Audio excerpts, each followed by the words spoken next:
Friends, ఇప్పుడే అందిన వార్త. టాప్ ఎమ్మెల్యే రాజా సింగ్ ఊహించని సంచలన నిర్ణయం బీజేపీలో అంటూ లేటెస్ట్ అప్డేట్ అయితే రావడం జరిగిందండి. సో ఆ వివరాలు ఏంటనేది వీడియోలో తెలుసుకుందాం. వీడియోని స్కిప్ చేయకుండా పూర్తిగా చూడండి, కంప్లీట్ ఇన్ఫర్మేషన్ అయితే అర్థమవుతుందండి. మీరు ఇంకెవరైనా సరే మన ఛానల్ సబ్స్క్రైబ్ చేయకుండా వస్తున్నట్లయితే వెంటనే మన ఛానల్ సబ్స్క్రైబ్ చేసుకోండి. ప్రభుత్వం నుంచి వచ్చే లేటెస్ట్ అప్డేట్స్ అన్ని కూడా మీ ఫోన్ నోటిఫికేషన్ రూపంలో అందించడం జరుగుతుందండి. చూస్తున్నారు కానీ లైక్ చేయడం మర్చిపోతున్నారు, దయచేసి లైక్ చేయండి. లేట్ చేయకుండా ఇలాగే తెలిపదామండి. బీజేపీ ఎమ్మెల్యే రాజా సింగ్ మరోసారి సంచలన వ్యాఖ్యలు చేశారు. ఆయనకు బీజేపీలో అధిష్టానం నోటీసులు ఇవ్వనుందని మీడియాలో వస్తున్న వార్తలపై సోమవారం స్పందించారు.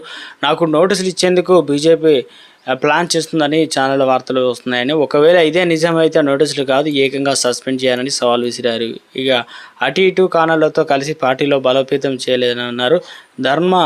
ధర్నా చేయలేమని, ఇక గవర్నమెంట్ తీసుకురాలేమని చెప్పారు. ఒకవేళ నన్ను సస్పెండ్ చేస్తే పార్టీకి ఎవరి వల్ల నష్టం జరిగిందనే నిజాలు చెప్తా, అందరి జాతకం ప్రజల ముందు పెట్టి వెళ్తా అని హెచ్చరించారు. కాగా ఇటీవల గోరక్షంగా కోసం మాట్లాడుతుంటే తనకు బెదిరింపు కాల్స్ వస్తున్నాయని రాజా సింగ్ తెలిపారు. ఫోన్లో కాదు, దమ్ముంటే ఎదురుగా వచ్చి కొట్టాడాలని సవాల్ చేశారు. ధర్మం కోసం చంపడానికైనా